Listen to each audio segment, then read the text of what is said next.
Oscar Wilde escribió en algún momento de su vida que cuando los dioses desean castigarnos, escuchan nuestras plegarias. Y esto viene a colación porque recuerdo que durante mis años como embajador, muchos mexicanos, académicos, empresarios,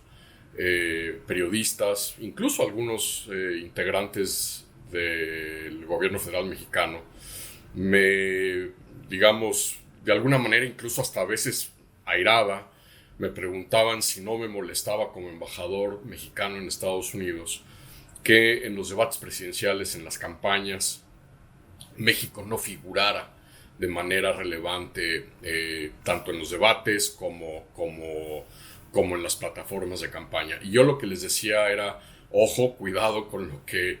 están ustedes pidiendo, porque en las campañas en Estados Unidos tradicionalmente los países que aparecen o que figuran en ellas y en los debates son los países que, digamos, o son usados como piñata política en aquel momento particular de la historia de Estados Unidos, o porque son usados para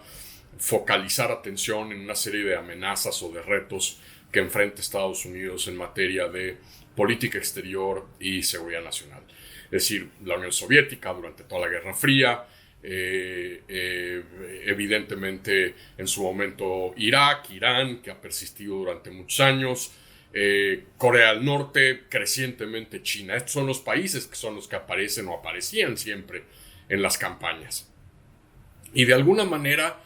la campaña de 2016, en la que México por primera vez figura de manera importante en una campaña presidencial estadounidense, es quizá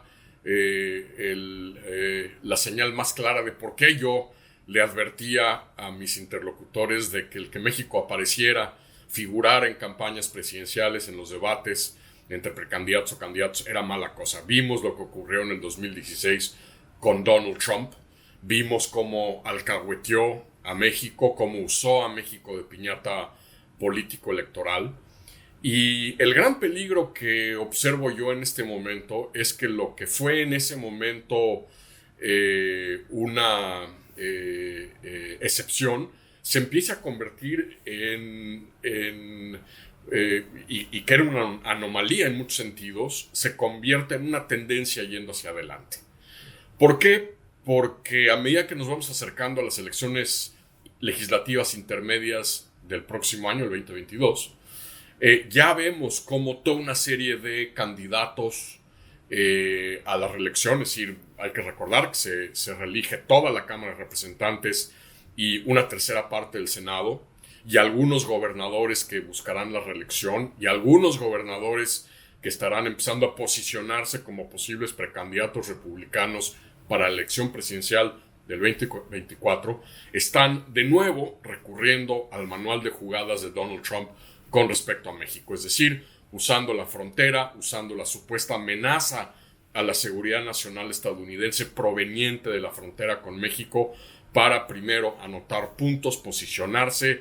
caerle en gracia al presidente Trump, este hombre que se convertirá en el que valide las fortunas y las aspiraciones políticas de incontables legisladores republicanos que estarán buscando su reelección en las elecciones intermedias del próximo año. Ya lo vimos hace 10 días cuando Donald Trump, a invitación del gobernador Greg Abbott de Texas, uno de los principales maraqueros y psicofantes de todos los gobernadores de Trump, lo invita a ir a la frontera precisamente para hablar del desastre que representa la política de la administración Biden con respecto a la frontera con México, al tema de la migración, al tema del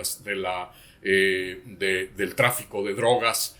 provenientes de México hacia Estados Unidos. Evidentemente ninguna mención, claro está, sobre todo en un estado como Texas, que es responsable de buena parte de las armas que son compradas ilícitamente en territorio tejano y traficadas a través de una frontera internacional. Ninguna mención a esto y el impacto que esto tiene en los patrones de crimen en México. Pero ciertamente lo que estamos empezando a ver es que es muy probable que, al igual que en el 2016, México, la frontera, la supuesta inseguridad que emana como resultado de la frontera mexicana, los temas de migración, los temas de tráfico de drogas se van a convertir en un factor de movilización fundamental, central en las campañas republicanas, ciertamente para el 2022, donde ya está cantado que el Partido Republicano va a usar el tema migratorio para tratar de arrinconar a la administración Biden y donde además les permite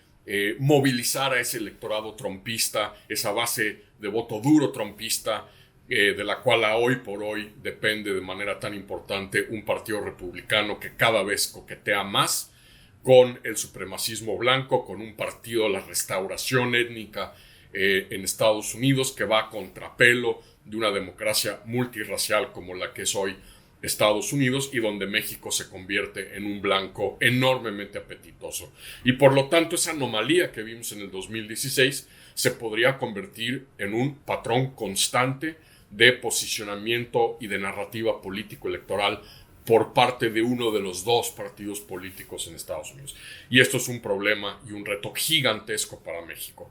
No minimizo que en el pasado la imagen de México en Estados Unidos ha sido complicada, ya sea por temas vinculados con un régimen autoritario en México durante 70 años, el tema de la corrupción, el tema del narcotráfico y la violencia, el tema de la migración ahora. Y esto aparece en las nubes de palabras cuando se le pide a los estadounidenses mencionar las palabras que asocian con México. Pero a pesar de todo esto, en los últimos 10, 12 años las percepciones favorables de México en Estados Unidos se mantienen relativamente estables. Es decir, alrededor de 63% de los estadounidenses dicen tener una buena imagen de México. Pero el que uno de los dos partidos políticos de la República estadounidense que está directamente en una línea de choque con primero los datos duros, la realidad de la relación, esté decidido a usar a México como piñata electoral, como instrumento para golpear a los demócratas, para golpear al partido en el poder en este momento, le abre retos realmente significativos a México, sobre todo en momentos en donde México, desde la época de Peña Nieto, con la campaña Trump, decidió no contestar y no tratar de responder a estas narrativas antimexicanas que han alcahueteado políticamente a México. Y por lo tanto, a aquellos que en su momento, entre el 2007, y el 2013 me decían, oye, ¿no te preocupa que México no se ha mencionado? Pues ahora sí me preocupo porque México fue mencionado y es muy posible que sea utilizado como caballito de batalla en las elecciones legislativas del próximo año y sobre todo yendo hacia adelante en la elección presidencial del 2024. México tendrá que pensar y calibrar muy bien cómo ataca este nuevo frente bien complicado que se nos abre si es que esto que parece estarse enfilando se materializa.